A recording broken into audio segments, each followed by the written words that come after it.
First at 4, face-to-face in court, a Hamtramck school employee hears testimony from his alleged victim in a sexual misconduct case. Also, are we seeing new signs of progress to end the UAW strike at General Motors? What we've just learned about a visit from CEO Mary Barra. Ben. Karen, you can see our dramatic change that's about to move in, and it's right there. We'll tell you what time to expect it and some big changes on the rain timing as well. That's all right now, first at 4. Local 4 News starts now with a breaking news alert.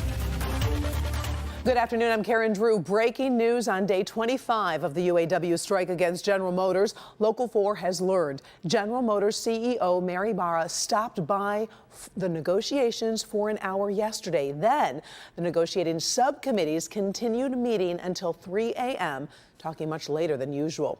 Analysts say the strike has already cost GM more than $1 billion in lost profits. It's cost the state of Michigan about $13.8 million in lost income tax revenue.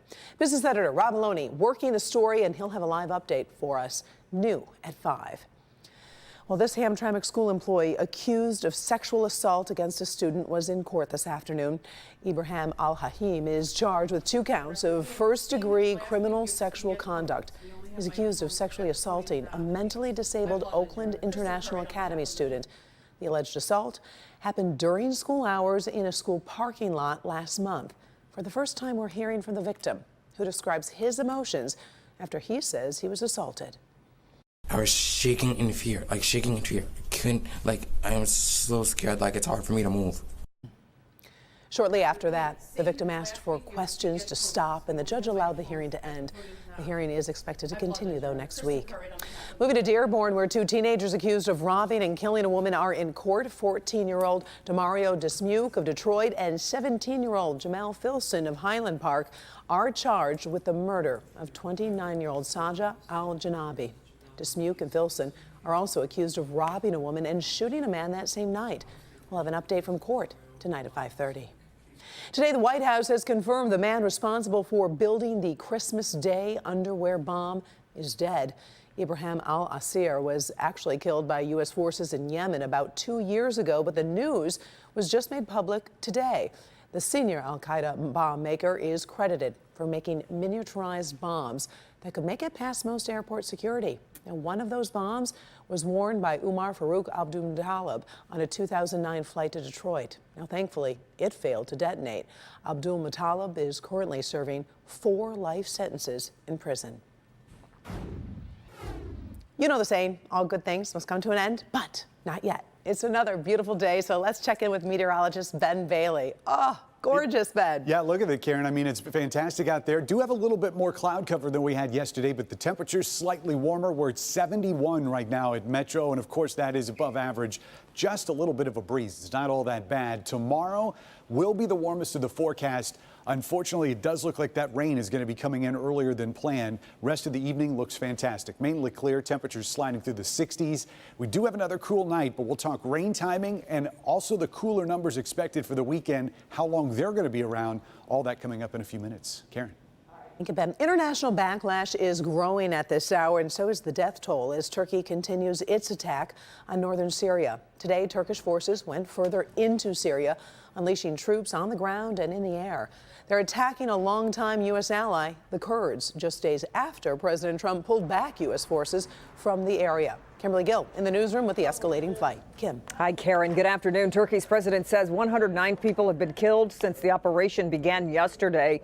The UN says tens of thousands of people, though, are grabbing their belongings and trying to escape the attacks. Today, world leaders condemn the operation against the Kurds, soldiers who have fought against ISIS for years alongside U.S. troops.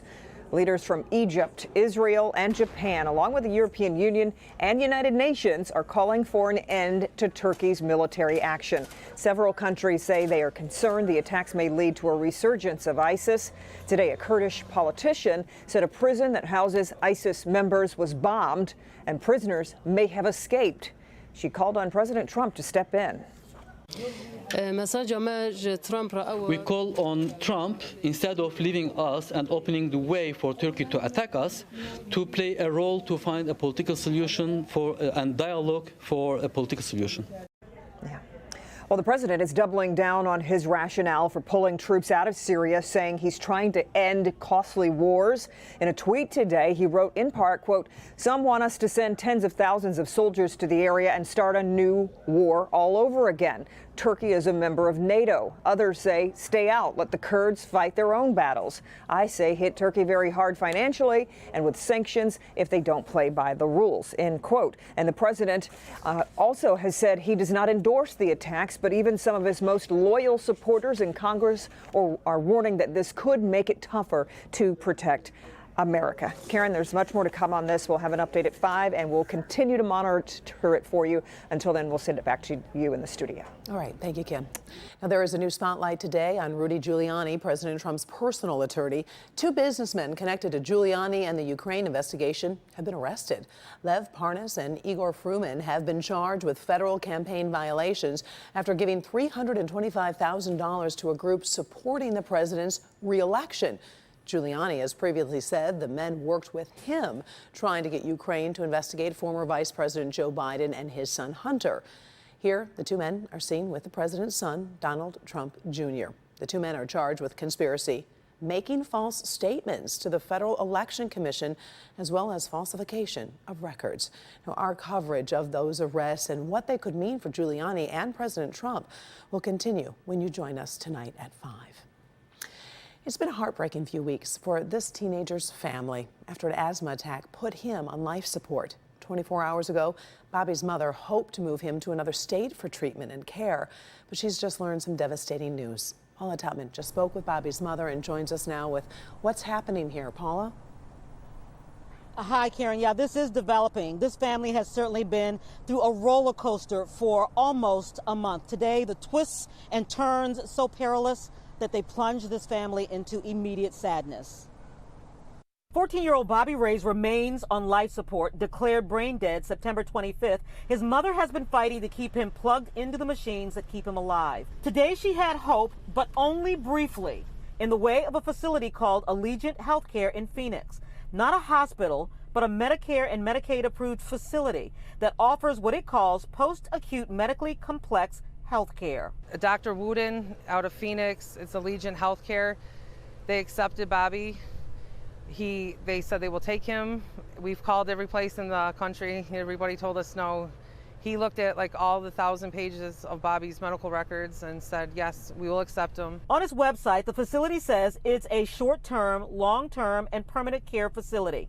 Sarah Jones, Bobby's mother, says a move to Phoenix, where her son will remain connected to life support without legal challenge, will give her time for a possible miracle. There's always the hope that they're going to come back there. Nobody knows how long it takes. Bobby's going to be a living miracle. But at 3:30 this afternoon, words Sarah did not want. The facility called and said it had re-reviewed Bobby's case and would not accept him after all. Sarah tells me frantically, Bobby will be removed from life support Friday. Tomorrow. We just spoke to Sarah on the phone a few moments ago. U of M told me that tomorrow at noon they will pull the plug on Bobby. And this is not fair. We were so happy that we got accepted.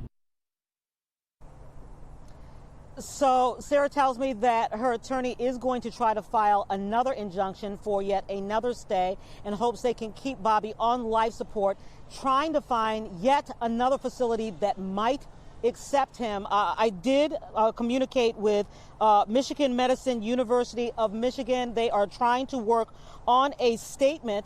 We will post that or get that to you as soon as we are able to. So obviously just a really, really tough day on top of a tough month. You can certainly understand this mother's grief. A lot of groundswell of support.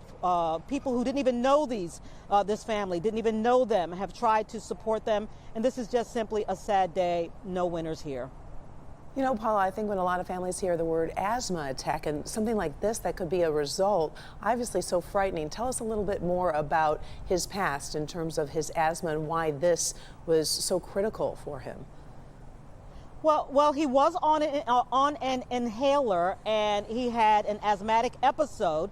and actually passed out. His heart stopped. His mother was able to bring him back with CPR. He was airlifted to, or rather taken to one hospital and then airlifted to Mott. You know what? I don't want to say airlifted. I think he was airlifted, but I'm not sure. So this has really spanned just about a month. He was declared brain dead September 25th, and the family has been fighting to keep him on life support until they can figure this out or get more time for what they say they believe will be a miracle.